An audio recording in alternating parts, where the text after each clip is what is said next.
Hello learners, আসসালামু আলাইকুম। আপনারা দেখছেন ইংলিশ কেয়ার সেন্টার, সাথে আছি আমি ইব্রাহিম খলিল। আজকের টিউটোরিয়ালটির মাধ্যমে আমরা বৃত্তি পরীক্ষার প্রস্তুতি 2025-এর সাবস্টিটিউট টেবিল কলাম ম্যাচিং এর 4 নম্বর এপিসোডে আপনাদেরকে ওয়েলকাম করছি। কিভাবে সাবস্টিটিউট টেবিলে পাঁচ পেতে পারেন এবং রুল সহ বিস্তারিত আলোচনা করব। চলুন শুরু করা যাক। তো মূলত 2 কলামে থাকে অষ্টম শ্রেণীর বৃত্তি পরীক্ষা বা বার্ষিক পরীক্ষা যারা দিবেন। তো এই কলাম ম্যাচিং আমরা লজিক দিয়ে করব, অর্থাৎ অর্থ বুঝে করব। আর্লি রাইজিং হচ্ছে সকালে ঘুম থেকে ওঠা। তো এটা মূলত সাবজেক্ট। তো সাবজেক্ট যখন হবে তার সাথে ভার্ব হবে। তো এখানে কোনটা ভার্ব আমরা লিখতে পারি সম্ভাব্য? গেট একটা ভার্ব, ইজ একটা ভার্ব। সো আমরা দেখি কি লিখতে পারি। আর্লি রাইজিং হচ্ছে একটা গুড হ্যাবিট, তাহলে is a good habit. Early rising is সাবজেক্টের সাথে বিভার্ব লেখা হয়েছে, এ গুড হ্যাবিট, একটা ভালো অভ্যাস।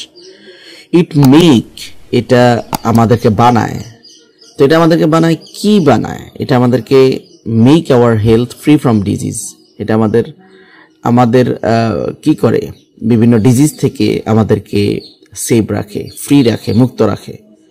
তো মেক্স যেহেতু আছে, আমরা নিশ্চয় জানি সাবজেক্ট আছে, ভার্ব আছে, তারপর অবজেক্ট হবে। তো অবজেক্ট নিশ্চয় নাউন হবে। তো নাউন এখানে হেলথ ব্যবহার করা হয়েছে, আওয়ার হেলথ। ঠিক আছে। ইট হেল্পস, এটা সাহায্য করে। এটা সাহায্য করে কাকে? কোনো ব্যক্তিকে, person. It helps the person. এখানেও কিন্তু সাবজেক্ট আছে, ভার্ব আছে, অবজেক্ট হবে। তো অবজেক্টটা নাউন দিয়ে শুরু হবে, সো দ্য পার্সন হচ্ছে অবজেক্ট।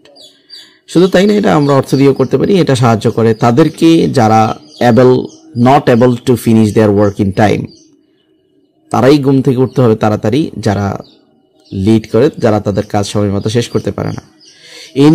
এন আর্লি রাইজার, একজন সকালে ঘুম থেকে যিনি ওঠেন, তিনি কি করেন? এন আর্লি রাইজার গেটস, কেন থার্ড পার্সন আছে? থার্ড পার্সনের সাথে গেট হবে না, গেটস হবে। ঠিক আছে। Get enough time to perform his task. সে তার কাজটা যথার্থই করতে পারে। অ্যান্ড উই শুড, তো শুড যেহেতু আছে সেখানেও একটা ভার্ব হবে, should get up early from bed. শুডের পরে যে ভার্বটা হবে সেটা বেস ফর্ম হবে, কোনো সিঙ্গুলার বা অন্য কিছু হবে না। আশা করি বুঝতে পেরেছেন। সর্বশেষ সিরিজ ভিডিও 5 দেখার আমন্ত্রণ জানিয়ে আজকের মতো এখানে শেষ করছি।